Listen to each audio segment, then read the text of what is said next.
Look, I just remember as a kid when the radio was real prevalent. Then in high school, you just like, because everybody's in their own world now with, streaming and stuff like that. You don't really have to pay attention to stuff like that. Plus, what they're playing on the radio, at least in my estimation, was a lot of it was garbage.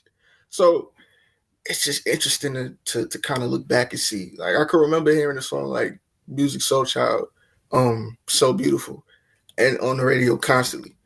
And then now you hear a song like that, everybody goes to Spotify. Like, it's just interesting. That's all. It's kind of interesting to me how dynamics change. And one interesting thing that I had discovered from peeking in and on the radio every now and then is, if you sit and listen to it for about, I'll just throw arbitrary, say you sat and listened to it for 2 hours.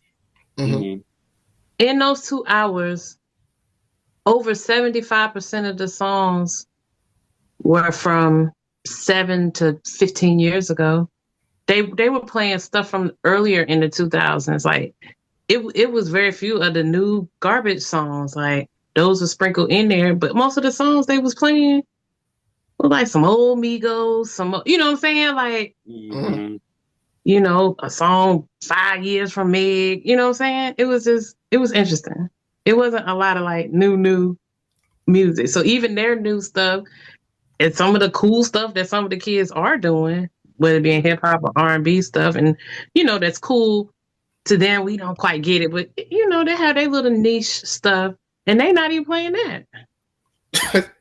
that's some good kids, like, so. Yeah, that's kind of my point. Like, it's so I won't say well, yeah, it is kind of like separated in a sense of how people are in their own worlds, and then the radio is not the one dependency in a sense. Yeah. Right. Yeah, it's not a main dependency. Because we depended on radio. We did. You know what I mean? Because being in New York, me being a kid, all you Hot 97, 105.1, WBLS, right? And a few others. But yeah, I can't tell you the last time I turned that shit on. You know what's so crazy? Like, I've been home so often. And when I get in my mom's car, we're listening to satellite radio. So we're listening to Soul Town, and we're listening to The Groove, or we're listening to, my mom be trying to be hip and put on the heat. Like, we do that, but the only time we really turn on the radio is when we listen to Felix Hernandez, 88.3. And that's it.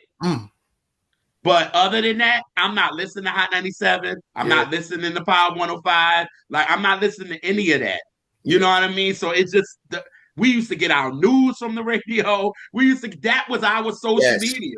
You know what I'm saying? Like, we knew everything. You knew the new artists. You knew what was going on. We caught the interview. You would want to run home to see who Angie had on. You would want to run home to see who even Wendy, as gossipy as she was, you want to see who she had. And it helped a lot of artists. It broke a lot of artists. Now it's hard to even break artists. And back then, this is 95, and like we said, that year was stacked. Oh, yeah. But you still had people still getting through, still going on the radio, still getting all this stuff. So it's just, not everything is just... It also kind of stuff on the radio days to be like, they also will get you hip to what's coming out soon. Yeah. Like, or we heard so-and-so in the studio, or blah, blah, blah, blah, blah. You would kind of get a little bit of scoop in a musical way. It's I don't want to say it's like that, but that new format is social media. But social media is just such a goddamn cesspool. It's just oh my god. So you can still gather your music news from there, but I'd rather just go to my sources like y'all and the people on YouTube and shit like that. But